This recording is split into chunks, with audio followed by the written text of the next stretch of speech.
présentation. Grâce au maire de Sainte-Fère, j'ai eu une vie formidable. Je m'appelle Gigi, Gisèle, je rêve de ça, parce que la comtesse de Ségur, mes frères et sœurs m'appelaient la peste ou la comtesse de Braillochon. Et donc on m'appelle Gigi. Et j'ai eu une vie formidable, très, très mouvementée. J'ai eu 3 maris. Et aujourd'hui, j'habite Marseille après avoir habité 60 ans Paris, fait mes études, et deux vies professionnelles. J'ai été dentiste pendant 14 ans. Et comme j'ai une hernie discale, on m'a pensionné. Et puis j'ai monté une affaire, tout à fait par hasard, 28 ans. J'ai voyagé dans le monde entier. Je m'intéresse à tout. Tout m'intéresse, la politique, les gens, ma famille, mes enfants, l'affection. Ce que je déteste, c'est la méchanceté et qu'on parle des autres. J'ai horreur quand dans les dîners idolâtres, quand les gens parlent des autres, ça ne m'intéresse pas. Ce qui m'intéresse, moi, c'est la vie. Et j'ai 85 ans aujourd'hui et ma vie est devant moi et pas derrière moi, bien sûr. À la guerre, j'avais 5 ans. Et mon père était prisonnier et ma mère est partie en exode avec nous 3 dans la Citroën de mon père. Et devant, il y avait ma grand-mère, ma tante, dans une autre Citroën avec mes cousines. Et il y en avait 2 voitures et ma grand-mère. Et on est arrivé à Tours, je me souviens. Et il y avait un bombardement, on est allé dans la cave, et quand on est sorti de la cave, il n'y avait plus rien au-dessus. Et nous avons atterri à Lyon. Pourquoi nous avons atterri à Lyon? Parce que ma mère voulait aller dans une grande ville où il y avait quelqu'un qu'elle connaissait. Et on avait des cousins qui étaient soyeux, et qui avaient une usine de textile, et nous avons donc atterri à Lyon. Et nous avons habité dans le vieux Lyon, au 3e étage, rue Saint-Polycarpe. Et il y avait tellement peu de confort qu'on nous lavait dans un tub, je me souviens. Et il se trouve que ma grand-mère et ma tante étaient à Tournon, un peu plus loin.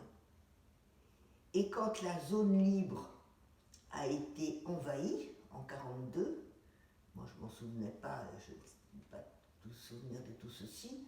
Ma mère n'a pas voulu écouter, n'a pas voulu savoir si ce qu'on racontait et que les Juifs étaient pourchassés. On s'est tiré.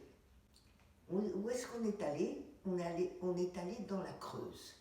Pourquoi on est allé dans la Creuse? Parce qu'à Sainte-Fère, le meilleur ami de mon père, le père de Francine Gomez, avait fait ses études, il était pneumologue avec mon père. Et quand ils avaient été prisonniers ensemble, et quand mon père est rentré en 1941, qu'on l'a démobilisé et il était capitaine dans l'armée française, on lui a dit « Monsieur Lévy-Desquer, vous n'avez plus le droit d'exercer car vous êtes juif ». Alors le ciel lui est tombé sur la tête. Il avait 3 enfants à faire manger au bas âge. Et on s'est donc réfugié à Sainte-Fère. Et mon père exerçait au noir son art pour gagner un peu d'argent. Et nous, on habitait dans une maison que mes parents avaient louée. Il s'est passé un événement extraordinaire, c'est que la fille de notre femme de ménage a découvert dans la tenue militaire de mon père ses papiers militaires, et au lieu de s'appeler Desquer comme on s'appelait Lévy-Desquer. Et elle nous a dénoncé un Allemand avec qui elle couchait. En pleine nuit, le maire du village est venu nous chercher et nous a cachés dans sa cave. Et c'est pour ça que je suis là. Et pourquoi il nous a cachés dans sa cave? C'est parce que mon père avait sauvé sa fille d'une mastoïdite. À l'époque, mon père était professeur d'otorino, il était un grand chirurgien, et à l'époque, il n'y avait pas d'antibiotiques, il n'y avait que des sulfamides. Et quand il faisait une mastoïdite, on en mourait. Donc il l'a ouvert derrière l'oreille, il l'a drainé pendant 48 heures à son chevet. Et c'est pour ça que je suis là. Et après la guerre, alors moi, j'ai dû faire, comme on allait à l'école communale, et qu'on devait être comme tout le monde, je suis allée à la messe, et à l'église, pour faire ma communion.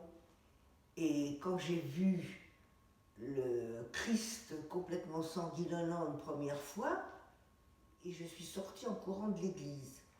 Et ma première communion, ça a été horrible, parce qu'on m'avait prêté une robe blanche, et alors elle était trop longue, j'ai marché dans une bouse de vache, j'ai été punie, et j'ai pas eu ma croix, mon chapelet, j'ai quand même encore aujourd'hui mon missel. Et quand je suis revenue en 45-46 à Paris, mes parents étaient rentrés plus tôt, moi je savais pas ce que c'était qu'une juive. Et donc, comme on habitait en face de l'église, moi je continue à aller à l'église.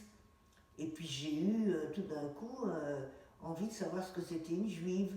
Alors je me suis inscrite au scout israélite. Ben, je peux te dire que je ne suis pas restée longtemps. Hein. Ouf, tout ce qui est bondieuserie juive et tout ça, maintenant ça me passe par la tête. Moi dans les religions, il y a deux choses que j'aime, la philosophie et l'humanisme. Tout le reste c'est du pipeau. Leurs frouflaquettes, les bonnes femmes avec leur chapeau, les juives avec la robe longue, les musulmans complètement givrés. Pour moi, tout ce qui est monothéisme, c'est sectaire. Parce que qu'est-ce qu'on veut faire?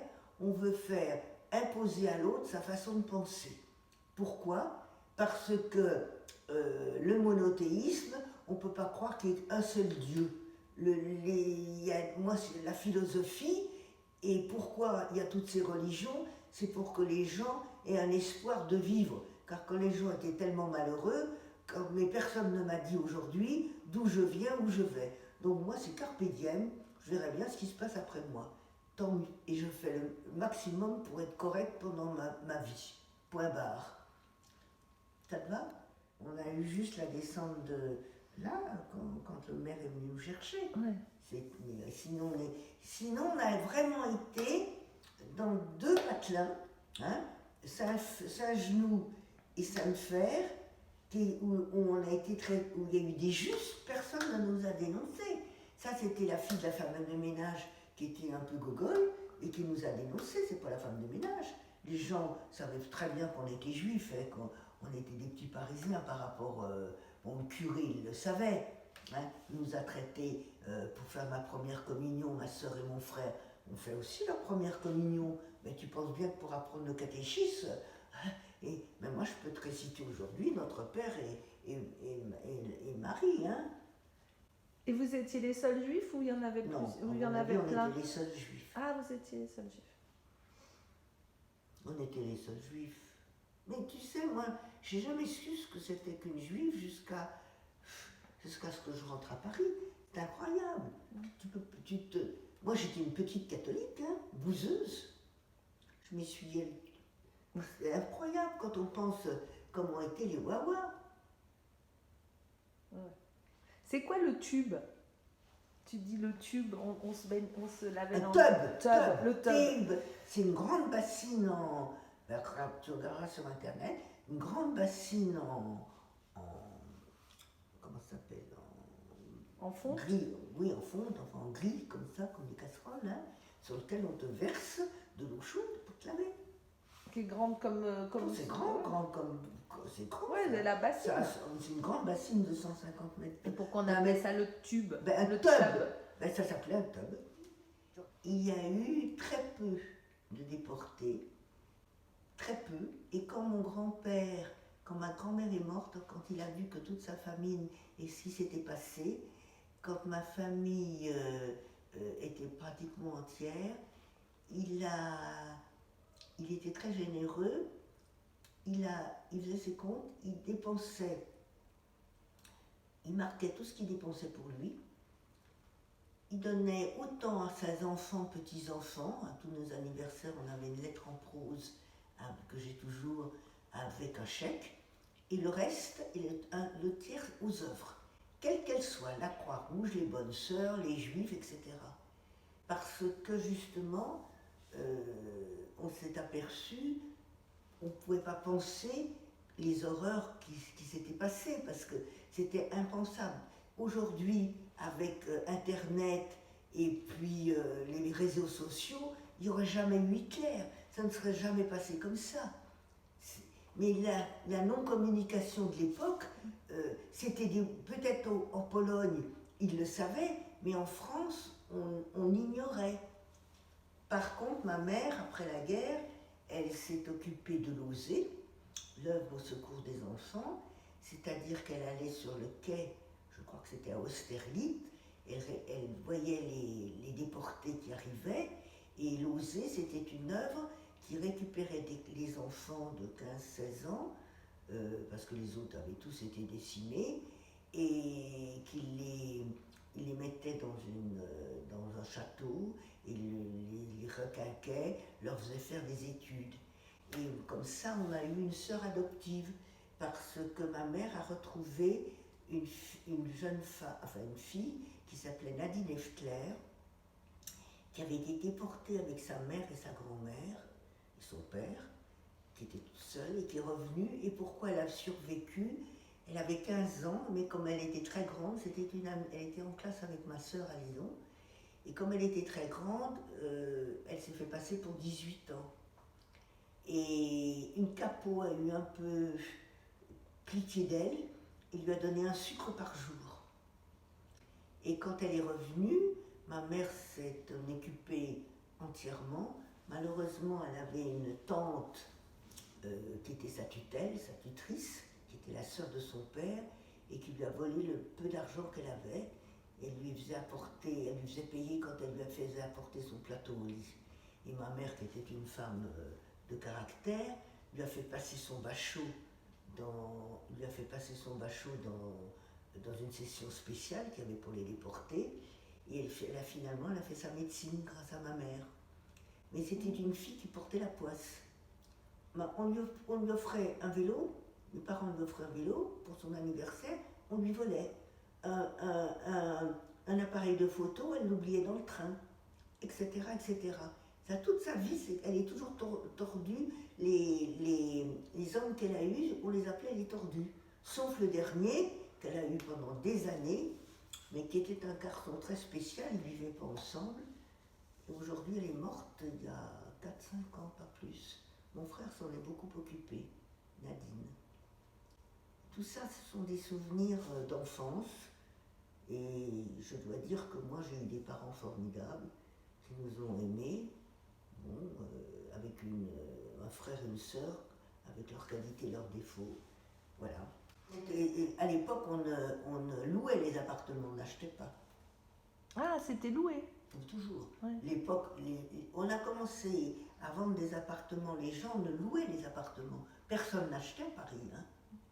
Il n'y a qu'en province qu'on était propriétaire de sa petite maison, mais dans les grandes villes, les gens louaient. Hein. C'était pas du tout, c'était rare d'être propriétaire. Il y avait des investisseurs qui avaient des immeubles entiers qui les louaient. Et là, il était vide alors. L'appartement qu'on a récupéré, il était pillé. Il était pillé. Hein. Mes parents étaient meublés en charreau, c'était en 1930, des meubles signés et tout. Je ne sais pas pourquoi ma mère avait dû emmener son argenterie, parce qu'on a encore l'argenterie plus fort qu'à.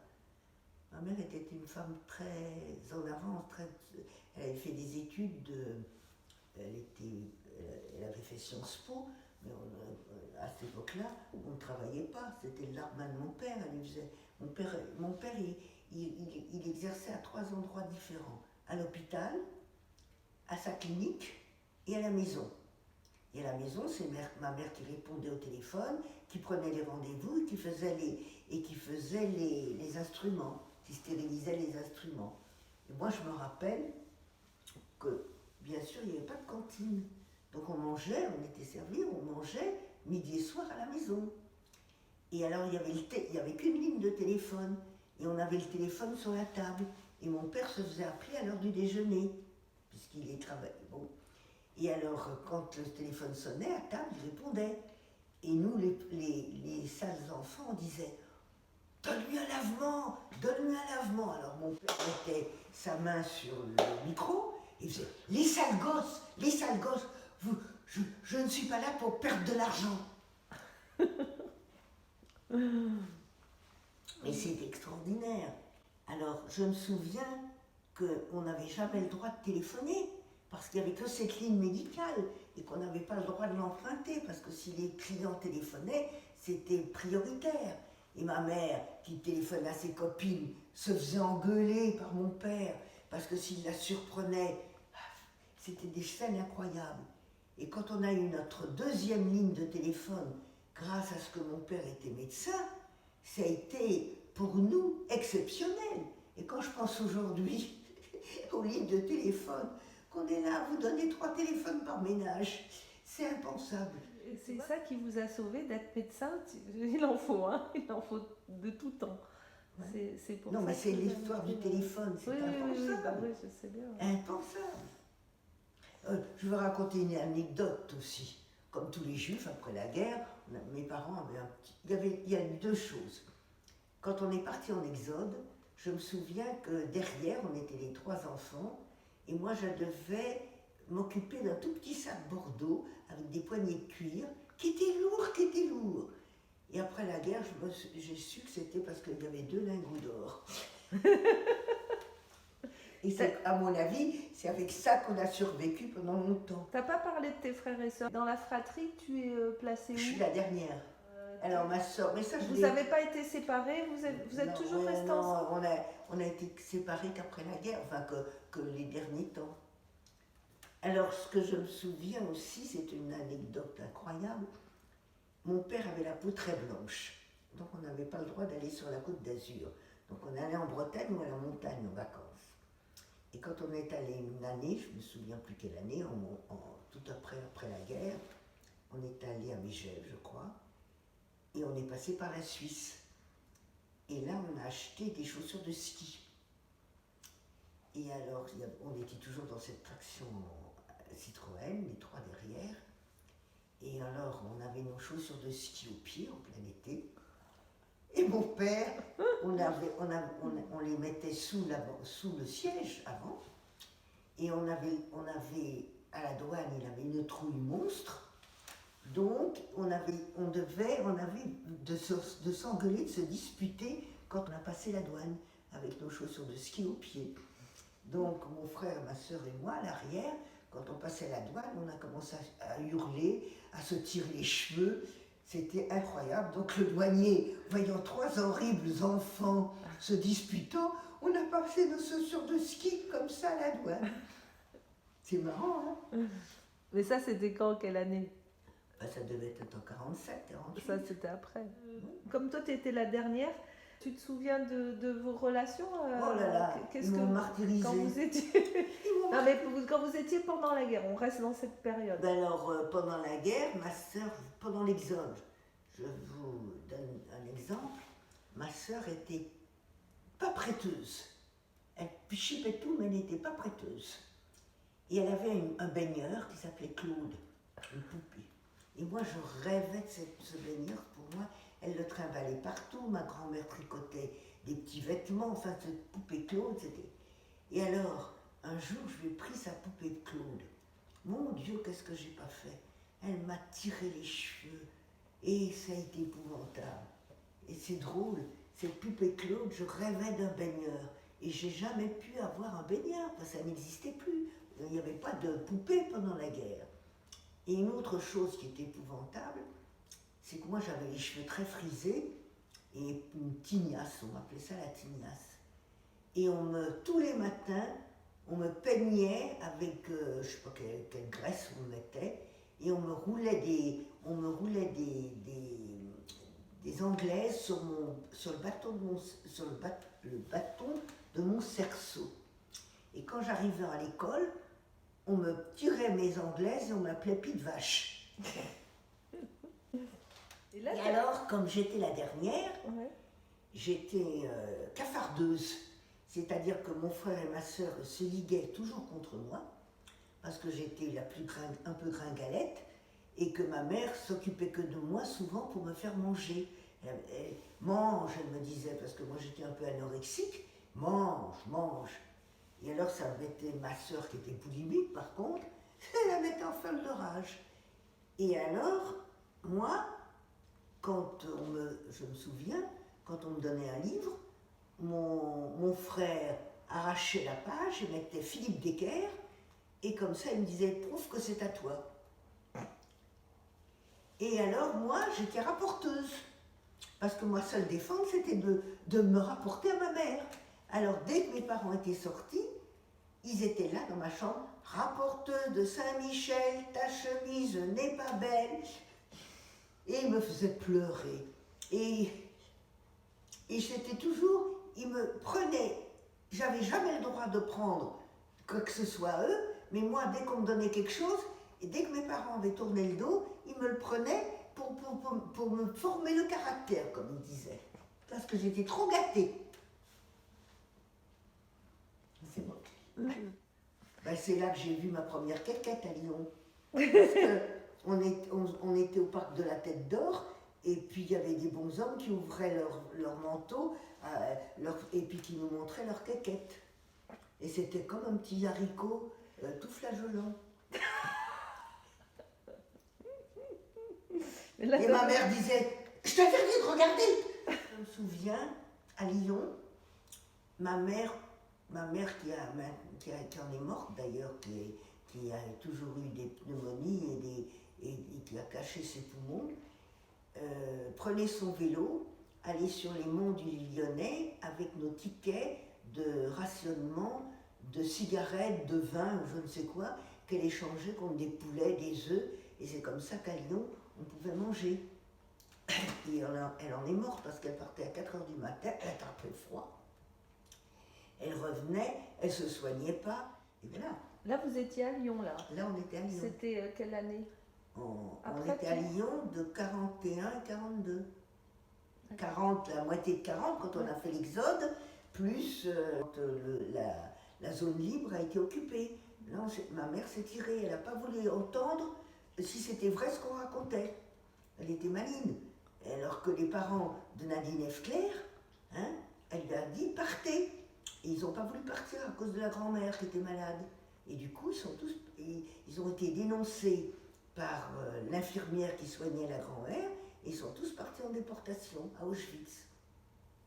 Et Nadine, elle faisait partie de l'association d'Auschwitz, de Légion d'honneur et tout ça. Et là, vous êtes partis où? Nous, on est partis à Sainte-Ferde. C'est là que vous êtes partis à Sainte-Ferde, au sanatorium, à cause du père de Francine Gomez, qui a fait ses études, je te dis, avec mon père, et qui était pneumologue. Et à l'époque, il y avait des sanatoriums. Ouais. Il s'appelait Le Foyer. C'est vraiment des patelins. J'y suis jamais retournée encore. Des patelins près de Guéret. Ah, tu sais, l'été, on pêchait des écrevisses, je me souviens. C'était extraordinaire. À la lanterne, on allait pêcher des écrevisses dans la rivière. C'était fabuleux. Mais on mangeait ce que les paysans nous donnaient. Parce que comme mon père soignait très bien, pour rien, il n'avait pas le droit d'encaisser de l'argent. Il n'y avait pas de sécurité sociale, bien sûr. Bon, alors, on avait un peu, il se fait payer un tout petit peu pour avoir un peu d'argent liquide, mais surtout, on a vécu de poulet, de patates, de tout ce qu'on nous a donné. Vous viviez de troc alors, à ce moment-là. Absolument. Ils soignaient contre des... Oui, je ne sais pas comment ça se passait. Au sanatorium, il devait avoir un petit salaire, peut-être. Je ne sais pas. Je n'ai jamais demandé, tiens. Ouais. Comme mon père, je n'ai jamais demandé comment ça s'était passé. Il y avait 2 lingots d'or aussi. D'or, c'est lourd. 1 kilo. C'est marrant. Tu sais, la boîte au lait, ça s'appelait une Berthe. Donc tu allais le chercher à la ferme. On allait, il y avait la crème qui remontait. Je me souviens, c'était délicieux. Avec ça, ma mère faisait du beurre. On faisait des confitures. On faisait des conserves. On avait des haricots, on épluchait les petits pois. On faisait des conserves. Je me souviens très bien, ma mère faisait des conserves. C'était les plus heureux, ceux qui étaient à la campagne quand même. Hein. Oui, Enfin, c'est ceux qui s'en sortaient le mieux quand même. Ah, mais bien sûr, en ville, c'était épouvantable. Il n'y avait rien à bouffer. C'est pour ça qu'on est parti de Lyon. Un souvenir épouvantable pendant la guerre, c'est que comme on n'avait rien à... Enfin, on était dans un patelin, on avait une biquette. Et alors un jour, on a mangé notre biquette. On élevait des lapins, j'allais à l'herbe aux lapins, et on mangeait ces lapins. Et moi, je ne pouvais pas. Je connaissais mes lapins et ma biquette. Et puis on avait les wawas au fond du jardin. Alors c'était épouvantable, on avait du papier journal, et puis il y avait plein de mouches. Alors quand j'allais au wawa, moi je faisais pipi dans le jardin, hein, parce que...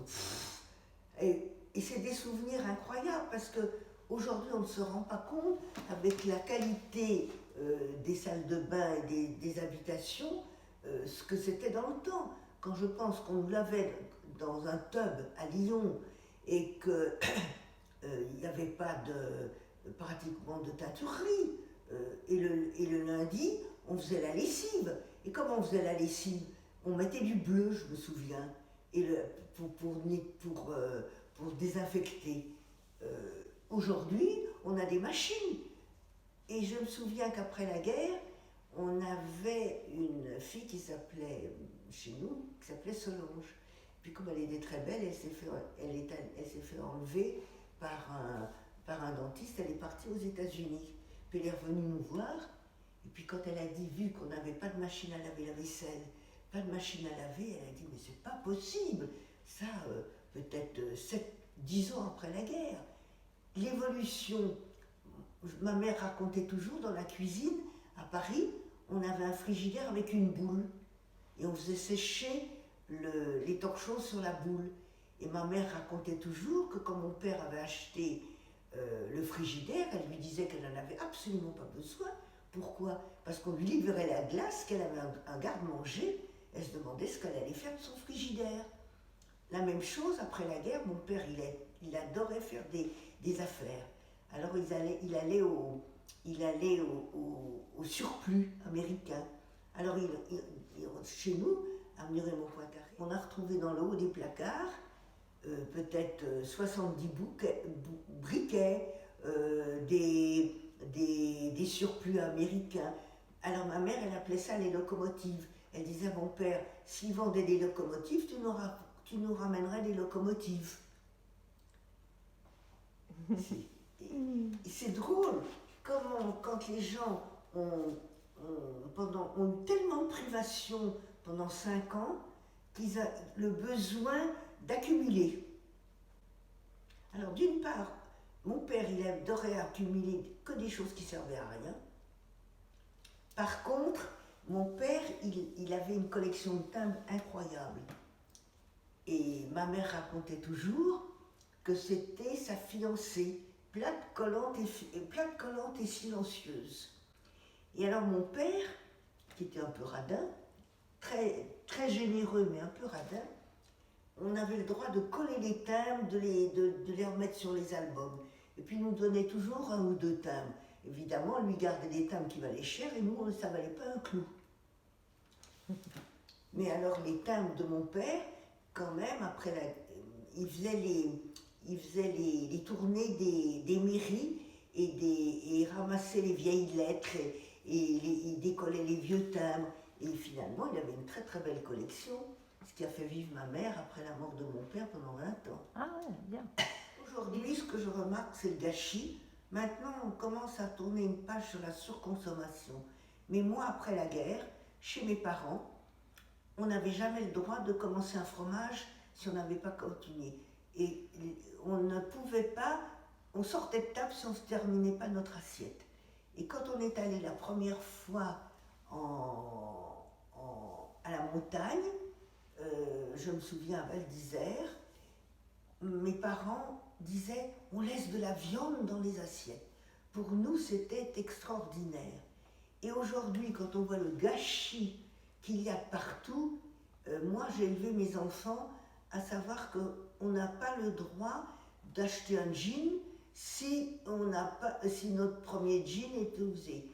J'avais une grand-mère extraordinaire qui m'ouvrait ses tiroirs et qui me disait « Regarde ma petite Gigi, voilà une petite culotte. Si je m'achète une petite culotte, c'est que j'en ai besoin. Donc j'arrive chez moi, je la mets, ma petite culotte neuve, dans le tiroir et je jette l'ancienne. » Et mon grand-père, qui était un homme exceptionnel, quand il donnait ses chaussures, il les faisait ressemeler. Et quand moi je donne des vêtements, je les donne chez les teinturiers, car j'ai toujours été élevée à avoir le respect des autres. Chez mes parents, on n'avait pas le droit de laisser, on devait laver sa petite culotte, bien qu'on soit servi. On devait laisser sa chambre impeccable. C'est une éducation que j'ai faite à mes enfants, le respect des gens qui travaillent pour vous, ou le respect des gens qui travaillent, quels qu'ils soient. Un éboueur est aussi bien qu'un ingénieur. Pour moi, c'est l'éducation, et c'est dommage qu'aujourd'hui, l'école de la République, où j'ai été élevée, où on avait le respect des professeurs, où on se levait, on avait des punitions. Moi, des lignes, j'en ai faites plus que des cahiers entières. Les mauvais bulletins, j'étais punie, etc. C'est dommage qu'aujourd'hui, il n'y a que des femmes pratiquement dans l'éducation nationale, parce que ça leur permet d'avoir 6 mois de congé et d'élever leurs enfants. Moi, j'ai eu des hommes, j'ai eu des gens formidables qui, quand ils avaient un élève un petit peu moyen, l'essayaient même en dehors de la classe de le pousser plus en avant. Et le respect et l'éducation que j'ai eue, plus le scoutisme, a fait que moi, dans ma vie, j'ai eu une vie, je n'ai jamais fait de mal à personne et j'ai toujours essayé de lier les gens, et si j'ai fait du mal, c'est malgré moi. Voilà. On dit on est enfant de la guerre, non. Non, moi je suis en partage avec tout le monde et j'ai de la chance aujourd'hui, vieille comme je suis, de fréquenter que des jeunes. Parce que les vieux aux dents jaunes, ils me font suer. Et j'ai horreur des gens qui racontent leur malheur. Et t'es dynamique. Je n'aime que les gens qui sont rigolos, j'ai horreur du malheur. Je trouve que le malheur, on le garde pour soi. J'ai une vie, j'ai été très malade souvent, mais je trouve que le malheur, il faut le garder pour soi. J'avais une mère qui était très malade pendant longtemps, et elle, quand on lui faisait une visite, elle disait toujours « Me parlez pas de ma maladie, parce que je l'ai toute la journée, dites, racontez-moi quelque chose de drôle. » Et moi, c'est tout à fait mon principe. Les choses emmerdantes, il faut se les garder pour soi. Sinon, on enquiquine les autres. Et quand même, tu es dynamique à ton âge. Je t'ai rencontré au bord de la mer avec ton petit bonnet et tes palmes, enfin tes palmes de main. Oui. Et puis, et tu nages tous les matins. Non, enfin, presque tous les matins. Non, pas presque. Vers Malmousse. Je nage l'été 3-4 fois par semaine, j'aime l'eau. Mais moi, j'estime que dans l'eau, tu vois, on n'a pas d'âge. C'est bizarre, on est porté dans l'eau, on a l'impression qu'on n'a absolument pas d'âge. On est dans... Moi, ce que j'aime, c'est le ciel. J'adore faire du ski hors nature, j'aime faire de la voile et j'aime l'eau parce que c'est des espaces infinis. Et moi, j'aime les espaces infinis. C'est ma religion. L'infini grand, l'infini petit, je le comprends moins. Mais c'est extraordinaire quand on réfléchit à l'infini grand, l'infini petit, quand on a les milliards d'années. Et les gens, la religion qui veut croire que c'est qu'un bonhomme qui nous a fait ça, un bon Dieu. Moi je dis c'est un mauvais Dieu, parce qu'avec tous les malheurs qu'il a, c'est pas un bon Dieu, c'est un mauvais Dieu. Et je ne pense pas qu'il y a un seul Dieu, ça ne peut pas exister, c'est complètement ridicule. C'est une histoire qu'on raconte aux enfants, l'histoire de la Vierge, l'histoire de Mahomet, tous ces trucs-là, mais c'est impensable. C'est tous des guerriers. Avant, il y avait les dieux pour chaque Mais élément, le dieu de la mer, le dieu de la... Les gens ont besoin de savoir d'où ils viennent, où ils vont. Moi pas, je m'en fous complètement. Personne n'en est revenu, personne ne m'a raconté ce qui se passe après. Alors pourquoi se torturer? Il ne faut pas se torturer. Hein? Il vaut mieux vivre une vie saine, avec l'affection, l'amour, l'amitié, les hauts, les bas. Hein? La vie, c'est pas un fleuve tranquille. Un jour, tu es très heureuse, un jour malheureuse, un jour, tu es en bonne santé, un jour, tu es malade. Il faut apprécier tout. Moi, j'apprécie. Moi, quand je me couche le soir et que je suis dans mon lit, tout ça, je me suis dit, mais quelle chance j'ai! Bah, tu vis le présent. Oui, Comme et le futur. Je ne vis jamais l'arrière. Moi, j'ai un grand futur devant moi. Bon, j'ai de la chance alors de t'interroger sur le passé. Moi, c'est le passé composé. J'appelle ça le passé composé. J'ai une vie fantastique et sur ma tombe, je veux qu'on mette ici Gigi qui a beaucoup ri.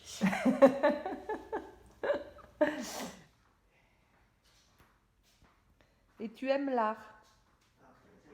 J'aime la vie. Sans art, tu peux pas vivre.